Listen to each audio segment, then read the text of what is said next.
Be ready for transcription.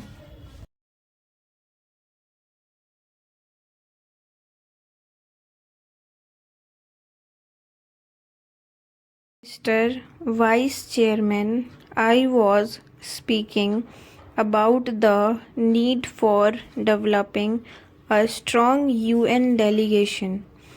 I wish that the Honorable Prime Minister would give his attention to this aspect of the matter, particularly in view of the fact that in the next decade or two, politics all over the world would take on a complex character, and it is necessary that men are trained for now on for taking part in international affairs.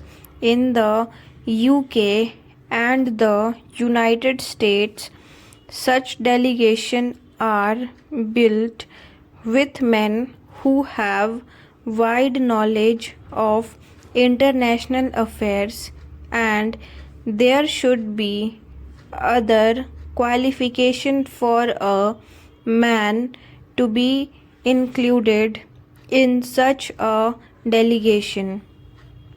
In this connection, I should also like to mention that it is time for government to develop sound convention regarding the conduct of foreign affairs. In the United States, they have expected the principle of bipartisan consultation on important affairs of policy.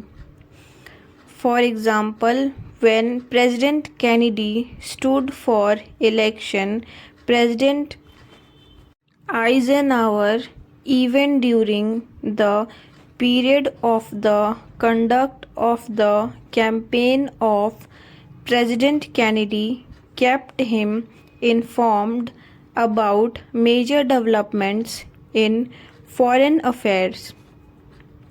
We have seen our government sending troops out of this country to the Congo, and at that time I had raised the point that before troops left our country for any assignment of an unusual character like the Congo assignment, member of the opposition should be informally consulted.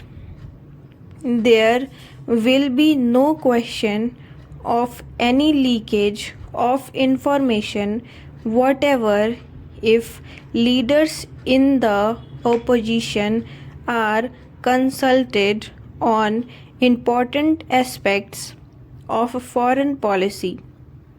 The consultative committee of the External Affairs Ministry does go some way to meet the needs of exchanging information about foreign affairs, but informal consultation of the kind that I mention, where the leader of the opposition and leaders of other parties are called and told by the Prime Minister about unusual developments, would strengthen the convention that the foreign policy of the country has the support not only of the Congress Party but also of the entire country. I was speaking about our external publicity, and it is a subject on which I think I can speak with some confidence, as I have been an old-time newspaperman in this country. The material which is sent out to foreign countries is extremely scrappy and useless. There is included in these messages some statement of what this minister was saying somewhere.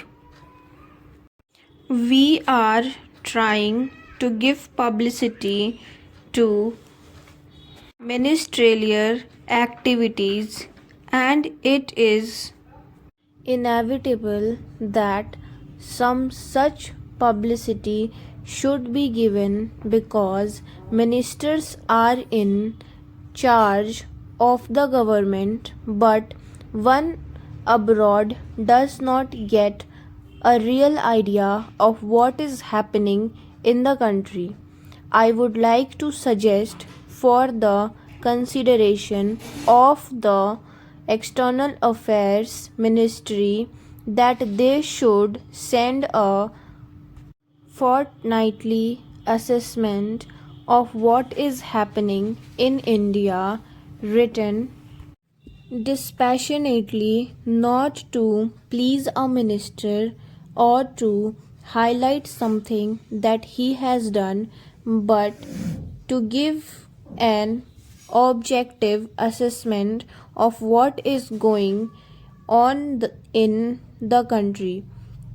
In the old days, when the British government was in existence, such fortnightly reports used to be sent by various state governments, and I think a beginning can be made in that direction in this matter.